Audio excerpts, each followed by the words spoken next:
Good morning, YouTube vinyl community. Welcome back to my channel. This is a part 2 to my intro to the vinyl community. I'm doing this because after I made the video last night and posted it, I realized there was some stuff that I wanted to say that I didn't. I was kind of trying to keep it under 10 minutes. So there's just some stuff that I just didn't mention. So I thought, what the hell, I'll just make another video and I'll go over that. Things that what I collect, how I collect, my philosophy on collecting, things like that. With every hobby and every fandom, there's a community of people that like that stuff, and every community has gatekeepers. And so I just want to get out of the way right now. I do not put up with gatekeeping at all. I don't do it to people. I try very hard not to do it to people, and I don't respond when people do it to me. I just don't engage with those people. So another point of this video is to have a reference so that if people do it to me in the future in the comments, I'll just report them to this video and be like, you know what, I don't give a shit. Period. I think if somebody is into a hobby or into collecting something, they're doing it because they love it and they enjoy it.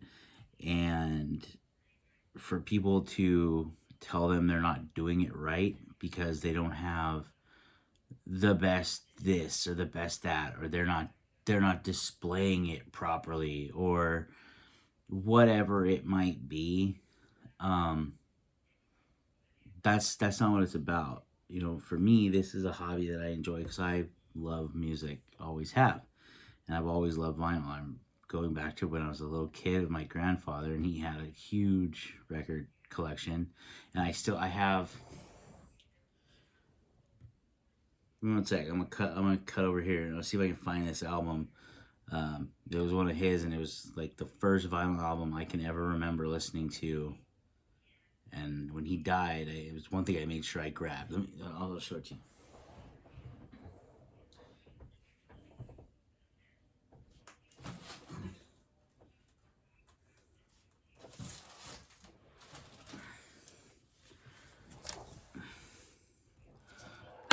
Okay, so like I was saying,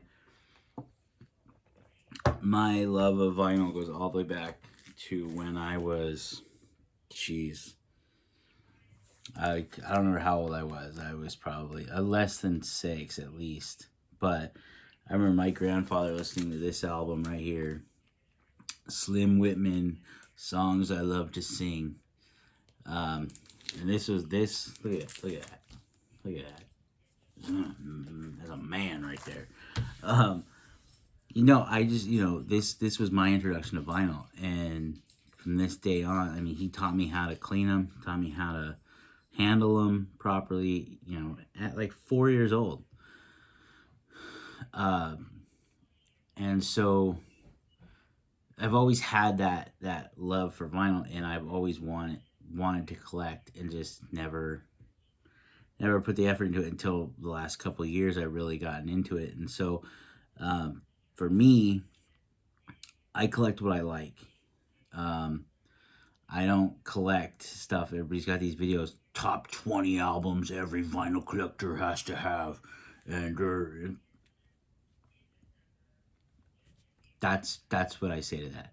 Like, I'm not going to spend the money on something I don't like, or that I'm not going to listen to, just because everybody that's a collector tells me that I have to own Led Zeppelin's Untitled, or I have to have Velvet Underground's Andy Warhol, or I have to have Tommy by The Who, or what. It's like, dude, I don't don't have to have that. I don't want that. I'm not gonna listen to it. You know, I have opinions on music that if I were to tell you right now, it would piss a lot of people off about certain bands that everybody loves. I'm like, no, I don't. That's crap to me because it's personal preference. You know, so that's that. My sound setup is ever evolving. It's what I can afford at the time. It's the best I can afford. Is what I have here top of the line? No. Is it great? No. Is it decent and good enough to get the job done and let me listen to my albums in decent quality audio? Yes. Am I going to keep continuing to build this? Absolutely. You know, that's just how that's how it works. You progress as you go on. So the people that come in that tell people, oh, you have to have this, don't buy that, whatever. If I have personal experience on something and I'll be like, hey, this is my opinion, that's different. But I always preference everything by saying my opinion. In my opinion, my dog is being an a-hole right now for doing that right while I'm trying to film. Hey! Bert! What are you doing, bud? But yeah, so that's just that. You know, don't. And the thing is, you know, collect what you love, what you're gonna listen to. You know, I see a lot of videos on YouTube. These collectors, young kids, and their collection is a tiny little milk crate, and that's not even half full, or maybe, you know, whatever, and they go through it, and it's all the same, and they all have the same crap and the same crappy music, in my opinion. You know, it's like, this is my collection, and it's all Lana Del Rey, Harry Styles, Billie Eilish, Ariana Grande, and Taylor Swift. They've all got like 40 variants of Taylor Swift's Red album or whatever it is. So yeah, I mean, buy what you like, what you're gonna listen to, and how you want, and do it the way, collect the way that you makes you happy, and I'll collect the way that makes me happy, and with any luck, we'll both just be happy. That's usually not the way it works, because somebody always knows more and knows what's right and knows what you should do. And, you know, for anybody else that's just getting into the world of YouTube and whatever, it comes with the territory. You just gotta learn to just let it go. It doesn't matter. They don't matter in the long run. But and another part of that is where you buy vinyl. Not just what you buy, but where you buy. There's a lot of people that voice very strong opinions about this. You know, people are like, oh, you shouldn't buy from Walmart or Target. You should only buy from actual record shops and stuff like that. Well, here's the deal. If you're buying Taylor Swift or, you know, Billie Eilish or Lana Del Rey or any of that new stuff that's really popular right now with the younger, newer collectors, doesn't matter where you buy it. It doesn't matter if they're buying it at Walmart or Target or if they're buying it at the local mom and pop.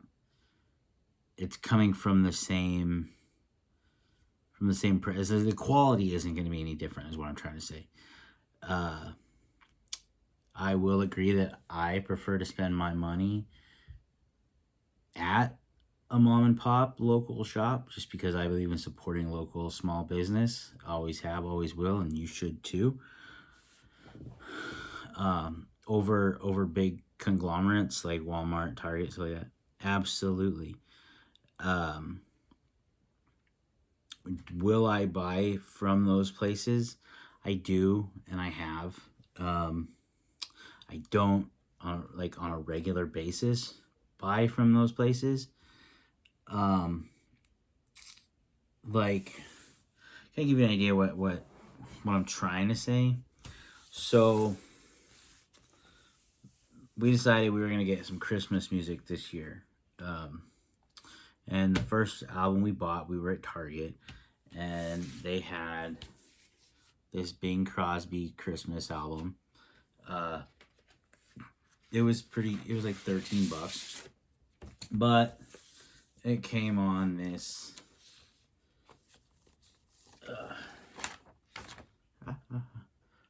pretty cool silver disc, you know. So that was cool, and I told my wife, I was like, yeah, let's get that, and just, you know, it'll be our first Christmas album, and it was. You know, I've bought more over the last couple of weeks, more Christmas albums, and did I buy all of them at Target or Walmart? No, this is the only one I bought at Walmart or at Target. You know, give you an idea. Quick cut, so you don't have to look at my butt. But I went I went to one of the local record shops here where I live in Omaha. The one I went to is actually in Council Bluffs, Iowa. If you know the area, it's literally a stone's throw from where we live. So whatever. But I was in there and I asked the guy. They had a bunch of. I asked the guy, "Do you have the Burl Ives Christmas?" He's like, "Yeah, let me see." So I got this original pressing of Burl Ives' "Have a Holly Jolly Christmas." If you don't know Burl Ives' Christmas music, you are young, very, very young. Is it in great shape? No. It was the only one he had. It's got some pretty significant damage. I haven't even bothered putting this one in plastic yet. I will. There was no inner sleeve. Usually I don't buy albums that don't have an inner sleeve. But I did because I really wanted it. It's the original Decca label. I've got master sleeves. I'll put it in one of those just to take care of it and keep it in the condition it's in, which isn't great, but keep it from getting worse. Or I'll just put it into a really good, clean paper sleeve even. That's another thing. We'll get into storing and how I do that in a later video. You know, so yes, I do buy albums at Target. Another one I got at Target was the 30th anniversary of Nirvana. I had heard that this was, you know, I thought I was going to get it, and I kind of fell into the same hype trap that everybody did, where it was like limited edition, hardly anybody's going to get it, you know, limited quantities, all this stuff, and didn't see it anywhere. And then a couple weeks ago, I was at Target, and they had a copy of it, and I bought it. Did I buy it because it was the limited edition 30th anniversary of that album? No. That I could care less about if it's a limited edition or an anniversary edition. I bought it because I love this album, and with how new I am to collecting, I knew that finding a even an older reissue, not even a first, I don't even know the history of the pressings of this album. I don't know how many times it's been on vinyl. I should probably look that up. You know, but like, I'm not at the point in my collecting where I'm going to track it down and spend what it's probably going for. But this way, I own this album. It's an album that I grew up with. It's an iconic album, and I love it. And so I was happy to pay $30 to Target to get it. Again, if I had seen this in a local shop, I'd have bought it there over Target, but we all know the hype trap that went along with that. Stuff like this. Great album. It came with a mat, a turntable mat. I bought it at Walmart. Why? Because I was there and they had it. I didn't go. I don't go to Walmart and Target to shop for vinyl, but when I'm there, I'm gonna look at what they've got, you know. And I feel that newer stuff, anything that's been recorded on digital, the quality's only gonna be so good, anyways, and it doesn't matter where I buy it from if I'm looking for quality. Which leads me to another thing. Okay, this album right here, Bob Seger Live Bullet. This is an original pressing of this album from '76, I believe. So I can't find it on here, but '76. This, in my opinion, by the way, this is one of my all-time favorite live albums. Probably top 2 for me. Not even really knowing what number 1 would be. Maybe Double Live Gonzo. Yeah.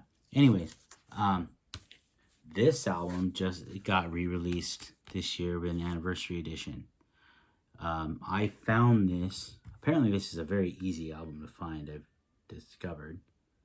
But I paid next to nothing for an original pressing that has some ringware. You know, she's been around the block.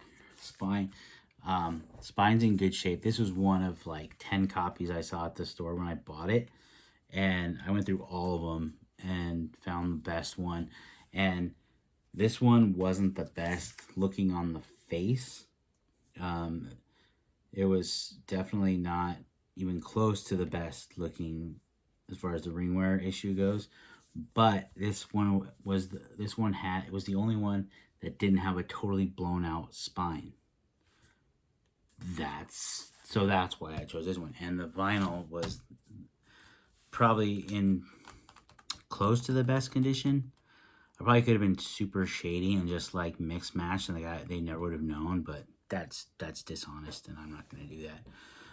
But like I said, this album has been really re-released, and I can get a brand new, very pretty copy of a reissue for, I don't know, almost $40, I think is what I saw last time I saw it. Why would I do that? Doesn't make any sense. This is because if I can get, so anything that's a reissue, to drive my point home, reissue of an album that I've never really seen in a record store before this 30th anniversary versus something that's been re-released recently, but I can find it literally anywhere I go, seems like, for a fraction of the cost for an original pressing. Why would I spend the money on the reissue? Just because it's an anniversary edition doesn't make any sense. So, yeah. So, a lot of my stuff is older stuff that I get at mom and pop's.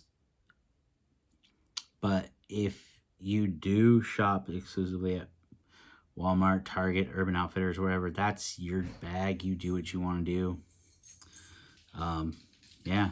So, I'm not into gatekeeping. I don't care your opinion on my collection or how I collect.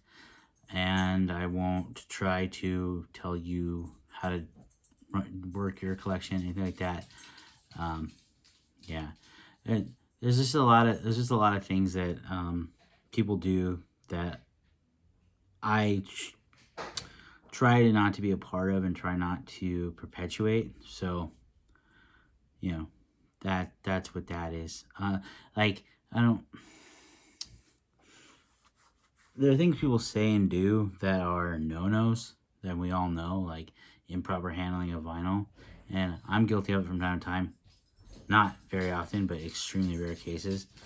But, people that say vinyls instead of vinyl, like, yeah, that kind of bugs me, but I'm not going to tell you you're wrong. So, that's it. That's all that is. This video is probably really long, and you're probably not even watching it anymore, but, whatever. Anyways,